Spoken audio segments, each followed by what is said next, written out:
Hello friends, welcome to the channel. आज की video में हम डिस्कस करने वाले हैं SP board of school education Dharamshala में जो मार्च 2022 में टर्म 2 का एग्ज़ाम लिया गया था क्लास 10th का साइंस एंड टेक्नोलॉजी का। तो उस क्वेश्चन पेपर को सीरीज़ ए को आज हम जो है डिस्कस करने वाले हैं। तो सीरीज़ ए में जो क्वेश्चन पूछे गए थे तो उनको हम इसमें जो है डिस्कस करेंगे। तो सबसे पहले कुछ जनरल इंस्ट्रक्शन है, जैसे आप देख सकते हैं कि ये HP board of school education Dharamshala के द्वारा जो साइंस एंड टेक्नोलॉजी का टर्म 2 का जो पेपर है 2022 में लिया गया था, मार्च 2022 में इसका एग्ज़ाम हुआ था। इसमें जो कुछ जनरल इंस्ट्रक्शन है तो ये जो है इसमें टाइम 3 आवर का दिया गया है, 3 घंटे का ही टाइम रहेगा और जो है टोटल जो मार्क्स होंगे वो 50 का ही रहेगा, मैक्सिमम मार्क्स 50 रहेंगे। और इसमें आगे कुछ इंस्ट्रक्शन दे रखी हैं जो कि बच्चों को पता ही होता है कि सीरीज़ वगैरह लिखना है। अब हम आगे बात कर लेते हैं जो मेन इसमें बातें हैं। तो सेक्शन ए जो रहेगा, पेपर को जो है सेक्शंस में डिवाइड किया गया है। तो सेक्शन ए की अगर हम बात करें तो सेक्शन ए पिछले जो टर्म 1 जो हुआ था उसी की तरह ही एमसीक्यू टाइप का जो है 20 मार्क्स का रहेगा। 1 मार्क्स का जो है हर एक क्वेश्चन के जो है नंबर थे। तो मतलब 20 नंबर के जो है आपको एमसीक्यू आएँगे जो कि कॉमन है। उसके बाद अगर बात करें हम, तो सेक्शन बी की अगर बात की जाए, तो सेक्शन बी जो है ये शॉर्ट आंसर टाइप क्वेश्चंस का रहेगा और इसमें से आपको जो है एनी 8 क्वेश्चन जो है अटेम्प्ट करने हैं और इनके मार्क्स जो है हर एक क्वेश्चन के मार्क्स आपको 2 मार्क्स मिलेंगे सेक्शन बी के। तो टोटल 10 क्वेश्चन दिए गए हैं, उनमें से कोई भी 8 जो आपको अच्छे से आते हैं वो अटेम्प्ट करने हैं। अब बात कर लेते हैं सेक्शन सी की। तो section C has long answer type question, तो ये लॉन्ग आंसर टाइप के क्वेश्चंस रहेंगे इसमें। और कोई 3 आपने अटेम्प्ट एनी 3 क्वेश्चन, कोई भी 3 क्वेश्चंस आपने इसमें से अटेम्प्ट करने हैं। Each question is of 3 marks, तो ये 3 नंबर के क्वेश्चन इसमें से आएंगे जैसा कि टर्म 1 के अंदर दिए गए थे 2021 के अंदर हुआ था नवंबर में। अब इसमें बात कर लेते हैं सेक्शन डी की। तो सेक्शन डी जो है इसमें बड़े मार्क्स का एक क्वेश्चन आएगा, has one very large answer type question. तो एक बड़े या लार्ज आंसर जिसमें देना पड़ता है, जो लेंथी क्वेश्चन रहेगा तो वो पूछा गया है। और this question is compulsory and is of 5 marks, तो ये क्वेश्चन कंपल्सरी होगा और ये इसके जो है आपको 5 मार्क्स मिलेंगे। तो 5 नंबर का एक ही क्वेश्चन आएगा। तो 1 मार्क्स, 2 मार्क्स, 3 मार्क्स और 5 मार्क्स के जो है क्वेश्चन आपको जो है पूछे जाएंगे। तो ये तो थी इंस्ट्रक्शन जो दी गई थी। अब हम बात कर लेते हैं क्वेश्चन पेपर की। तो सीरीज़ ए हम जो है इसमें डिस्कस करने वाले हैं, जो सीरीज़ ए आई थी। तो इसमें सबसे पहले जो है 1 मार्क्स के क्वेश्चन है, सेक्शन ए से हम स्टार्ट करेंगे। तो ये जो है सीरीज़ ए है और question number 1 to 20 carry 1 marks each. तो 1 से लेकर 20 तक के जो क्वेश्चन हैं उनमें 1 मार्क्स मिलेंगे आपको अगर आप सही आंसर देते हो। तो इसमें सबसे पहला क्वेश्चन है, the formula of ethyne is. Ethyne का फार्मूला क्या होता है? तो इथाइन का फार्मूला है C2H2। तो ये इथाइन का फार्मूला होता है। दूसरा क्वेश्चन है, valence electron in aluminium are. तो एल्यूमिनियम में कितने बैलेंस इलेक्ट्रॉन्स होते हैं? तो एल्यूमिनियम में जो बैलेंस इलेक्ट्रॉन पाए जाते हैं वो हैं 3 बैलेंस इलेक्ट्रॉन्स। उसके बाद क्वेश्चन नंबर 3 है, binary fission occur in which organism. Binary fission कौन से ऑर्गेनिज्म में होता है? तो बाइनरी फिजन जो होता है वो अमीबा के अंदर देखने को मिलता है, तो अमीबा के अंदर होता है। तो क्वेश्चन नंबर 3 का राइट आंसर है अमीबा। अब बात कर लेते हैं क्वेश्चन नंबर 4 की। तो इसमें स्ट्रक्चर दे रखा है, which of the following aldehyde, following is an aldehyde group. तो इनमें से कौन सा जो है एल्डिहाइडिक ग्रुप है या एल्डिहाइड ग्रुप है? तो CHO is the aldehyde group. तो इसका जो सही आंसर है वो है CHO। तो C डबल बॉन्ड OH, तो ये जो है इसका सही आंसर है। तो ये एल्डिहाइड ग्रुप है। उसके बाद क्वेश्चन नंबर 5 के ऊपर आ जाते हैं। तो क्वेश्चन नंबर 5 में पूछा गया है, विच एलिमेंट है द इलेक्ट्रॉनिक कन्फिग्रेशन 281। कौन सा एलिमेंट है जिसकी इलेक्ट्रॉनिक कन्फिग्रेशन 281 होती है? तो 281 होती है सोडियम की। तो ये जो है इसका सही आंसर है सोडियम B। सोडियम की जो है 281 इलेक्ट्रॉनिक कन्फिग्रेशन होती है। उसके बाद आ जाते हैं क्वेश्चन नंबर 6 के ऊपर, dash dash is not a part of male reproductive system. कौन सा इसमें से जो है मेल रिप्रोडक्टिव सिस्टम का पार्ट नहीं है? कई बार गलती कर जाते हैं मेल रिप्रोडक्टिव सिस्टम का ही लगा देते हैं। तो इसमें क्वेश्चन ध्यान से पढ़ने की जरूरत है कि not a part of reproductive system. तो रिप्रोडक्टिव सिस्टम का पार्ट जो नहीं है, प्रोस्टेट ग्लैंड भी रिप्रोडक्टिव सिस्टम का पार्ट है मेल का, वसा डेफरेंस भी, टेस्टिस भी। जो नहीं है वो है यूट्रस। तो option D is the right answer, uterus. तो क्वेश्चन नंबर 6 का आ गया D option right answer, uterus. उसके बाद क्वेश्चन नंबर 7 है, बहुत इजी क्वेश्चन पूछा गया था। Mendel choose which plant to formulate the rules of inheritance. Mendel ने कौन से प्लांट को चूज किया था, सिलेक्ट किया था, जो है इनहेरिटेंस के रूल्स को फॉर्मुलेट करने के लिए, या अपने एक्सपेरिमेंट के लिए कौन सा प्लांट उसने चूज किया था। तो इसका राइट आंसर है P, B is the right answer. उसके बाद आ जाते हैं क्वेश्चन नंबर 8 के ऊपर। If angle of incidence is 45, angle of incidence अगर 45 है, then angle of reflection will be. तो एंगल ऑफ रिफ्लेक्शन कितना होगा। तो ये जो है लॉ ऑफ रिफ्लेक्शन जो है, अगर उसको हम देखें तो उसमें जो है एंगल ऑफ इंसिडेंस जितना होता है उतना ही जो है एंगल ऑफ रिफ्लेक्शन होता है। तो इसका राइट आंसर जो है, अगर 45 इंसिडेंस एंगल ऑफ इंसिडेंस है, तो जो एंगल ऑफ रिफ्लेक्शन है वो भी उसी के बराबर होगा। तो इसमें सी जो है इसका राइट आंसर है, C is the right answer, 45 degree. तो ये जो है इसका राइट आंसर है। अब आ जाते हैं क्वेश्चन नंबर 9 के ऊपर।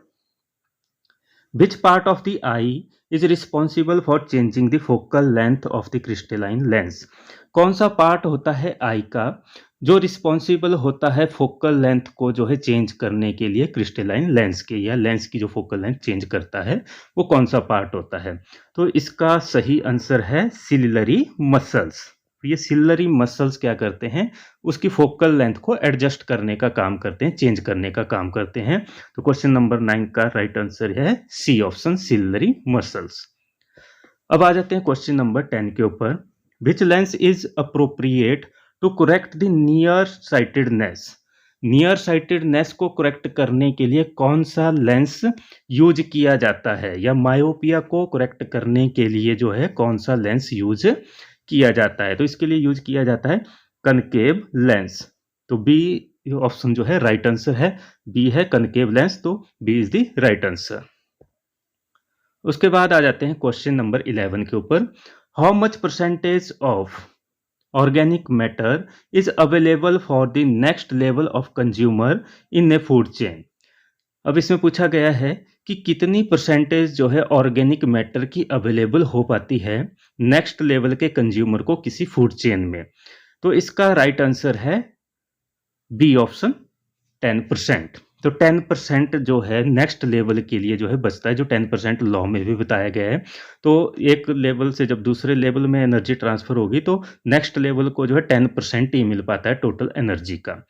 तो इसका राइट आंसर है B option, 10%। Now coming to next question, question number 12।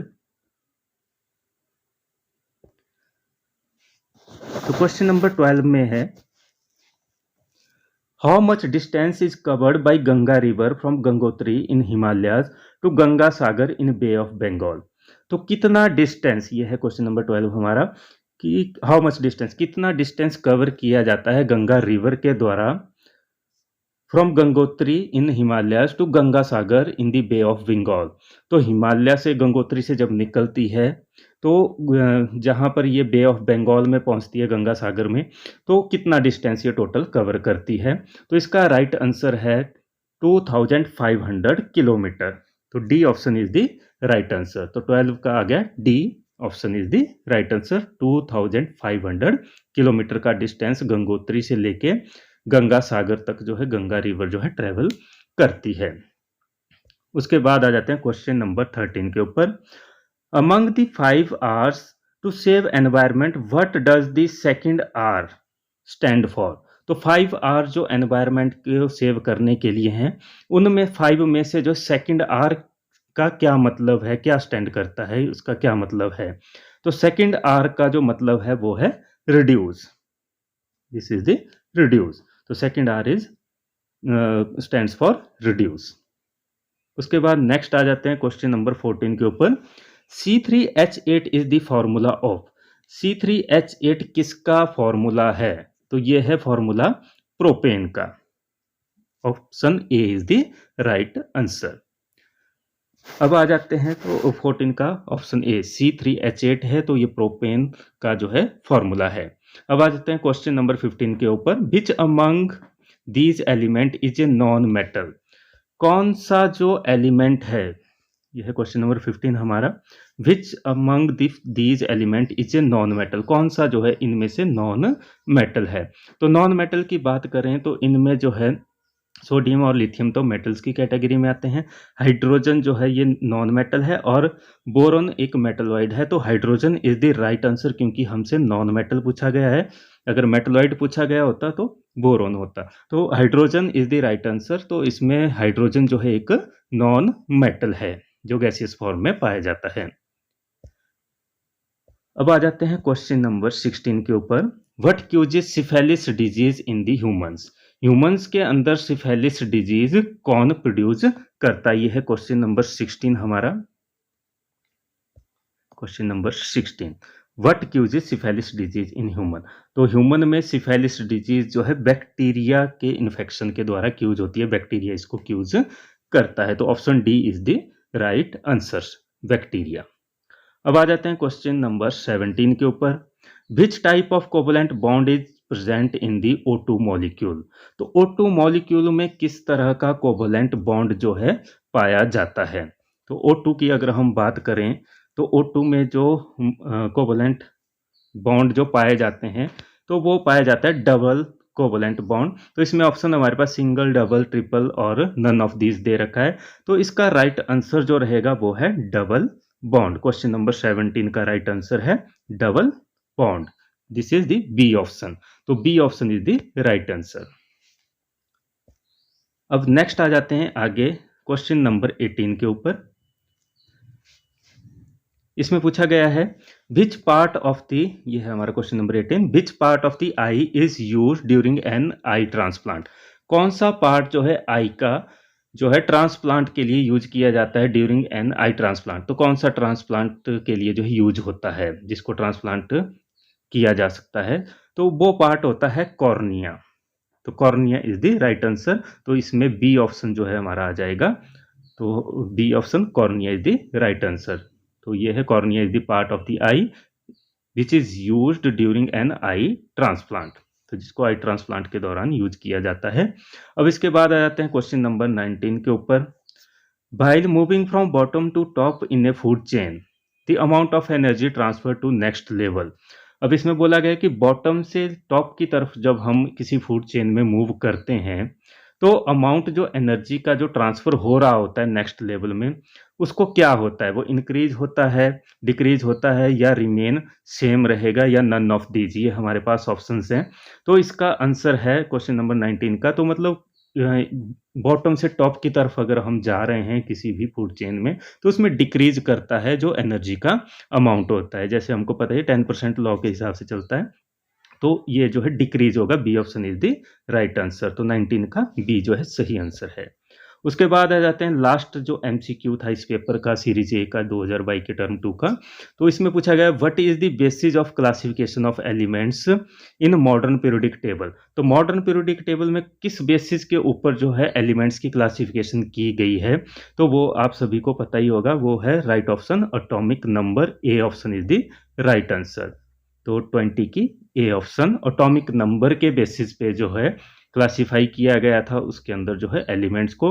इससे पहले जो है एटॉमिक मास के बेसिस पर जो है क्लासिफाई किया जाता था। तो ये थे एमसीक्यू के 20 क्वेश्चन जो हमने अभी इस वीडियो के अंदर डिस्कस किए, जो मतलब पूछे गए थे टर्म 2 के एग्जाम में 2022 में साइंस के पेपर में जो है क्लास 10th के। अब बात कर लेते हैं आगे के जो क्वेश्चन है उनको देख लेते हैं। अब सेक्शन बी से जो क्वेश्चन आए थे तो ये शॉर्ट टाइप के क्वेश्चंस हैं और इनमें से कोई 8 ही करने हैं, 10 में से जो है 8 जो है अटेम्प्ट करने हैं जो आपको अच्छे से आते हैं। तो इसमें जो है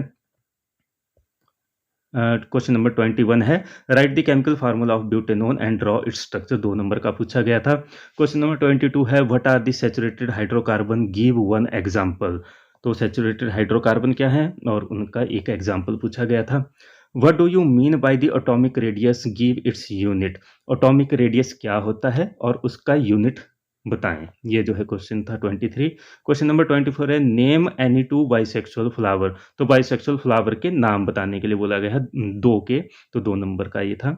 उसके बाद क्वेश्चन नंबर 25 है why does menstruation occur. Menstruation क्यों होती है। तो मेंस्ट्रुएशन जो है ये 2 नंबर का पूछा गया था, मेंस्ट्रुएशन के बारे में इसमें बताना था। क्वेश्चन नंबर 26 है name any two diseases a person infected with can not donate eye. उन 2 बीमारियों के नाम बताने हैं जिसमें जो है कोई पर्सन अपनी आंखों को डोनेट नहीं कर सकता है। तो ये भी 2 नंबर का पूछा गया था। उसके बाद हम बात कर लेते हैं क्वेश्चन नंबर 27 जो कि यहाँ आगे है। तो इसमें जो है पूछा गया था why does sky appear dark instead of blue to an astronaut. तो एस्ट्रोनॉट्स जो भी होते हैं उनको स्काई जो है डार्क कलर की क्यों दिखाई देती है। तो ये जो है क्वेश्चन 2 नंबर का आया था। उसके बाद क्वेश्चन नंबर 28 आया था define ecosystem with the help of an example. Ecosystem को डिफाइन करो एग्जाम्पल देके। और क्वेश्चन नंबर 9 था what is meant by the power of accommodation of an eye. तो पावर ऑफ अकोमोडेशन आई का क्या होता है उसके बारे में था। क्वेश्चन नंबर 30 था what is meant by the covalent bond give example. तो कोवेलेंट बॉन्ड के बारे में बताना था और उसका एक एग्जाम्पल देना था। ये 10 क्वेश्चन आए थे 2-2 नंबर के क्वेश्चंस के अंदर और इनमें से कोई 8 आपने अटेम्प्ट करने हैं। अब आ जाता है सेक्शन सी। तो सेक्शन सी जो था ये लॉन्ग आंसर टाइप क्वेश्चन थे और डू एनी 3 कोई 3 करने हैं और 3-3 मार्क्स के ये क्वेश्चन रहेंगे आपके। तो इसमें 31 से लेकर 34 तक 4 क्वेश्चन हैं, उनमें से कोई 3 ही करने। 31 क्वेश्चन था explain Newlands law of Octave. तो न्यूलैंड लॉ ऑफ ऑक्टेव को बताना था, 3 नंबर का पूछा गया था।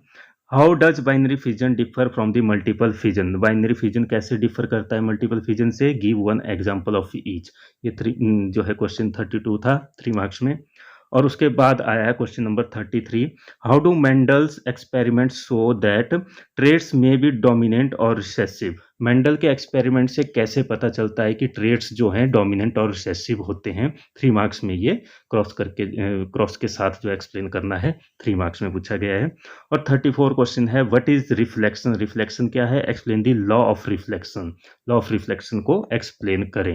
ये 3 मार्क्स में आपका क्वेश्चन आए हुए हैं। तो ये 4 में से कोई 3 ही करने हैं। अब हम बात कर लेते हैं सेक्शन डी की। तो सेक्शन डी जो है ये very long answer type question का है और ये कंपलसरी क्वेश्चन है जो करना है। तो क्वेश्चन नंबर 35 में आपको ऑप्शन मिली हुई है। तो इसमें पहला जो क्वेश्चन है draw a level diagram of human आई की लेवल डायग्राम ड्रॉ करें। एक्सप्लेन इट इन डिटेल और उसको डिटेल में जो है एक्सप्लेन करें। ये आपको 35 का जो है पहला क्वेश्चन था। और ऑप्शन में आपको दिया गया है 2 क्वेश्चन इसमें दे दिए गए हैं 2.5 मार्क्स के। तो 2.5 नंबर के 2 क्वेश्चन दिए गए थे। तो पहला क्वेश्चन था what are trophic level, give an example of food chain and state its different trophic level. तो ये जो है 2.5 मार्क्स में करने के लिए था। और दूसरा जो क्वेश्चन था इसके साथ जो करना था what is the role of decomposer in an ecosystem. Ecosystem में डिकम्पोजर्स का क्या रोल होता है, ये भी 2.5 मार्क्स का था और दोनों को मिला के 5 नंबर का बनता है। या तो फिर आप ऊपर वाला ये वाला क्वेश्चन करें या नीचे के ये 2 क्वेश्चन करें। ये ऑप्शन में डाले गए थे 2022 के टर्म 2 के एग्जाम के अंदर साइंस के पेपर में क्लास 10th के। तो ये था पूरा पेपर जो है सीरीज ए जो हमने आज डिस्कस की। तो जिसमें हमने जो है देखा कि सारे जो सेक्शन ए से लेके डी तक के क्वेश्चंस को हमने डिस्कस किया और जो है आपके इसमें टोटल क्वेश्चन 35 जो है डाले गए थे। तो ये जो एमसीक्यू वाला ये तो अब कॉमन ही कर दिया गया है। 20 नंबर जो है 20 नंबर के आपको एमसीक्यू आएंगे ही आएंगे। तो 20 नंबर उसमें से मिलेंगे ही मिलेंगे आपको अगर आप सही करते हैं। बाकी आपके 2 नंबर के 3 नंबर के और 5 नंबर के क्वेश्चन जो है डाले गए हैं पेपर के अंदर। तो यही आपका जो पैटर्न रहेगा 2023 के मार्च के एग्ज़ाम में भी रहेगा टर्म 2 का। और टर्म 1 का भी आपने दिया है तो उसमें भी आप देख ही चुके हैं। तो थोड़ा बहुत चेंजेज होंगे, मतलब जो चैप्टर हैं थोड़े बहुत 1-2 चैप्टर आगे पीछे कर दिए हैं, बाकी आपका सेम वही सिलेबस है। तो ये था पेपर जो है टर्म 2 का 2022 का। तो आज की इस वीडियो में इतना ही। Thank you.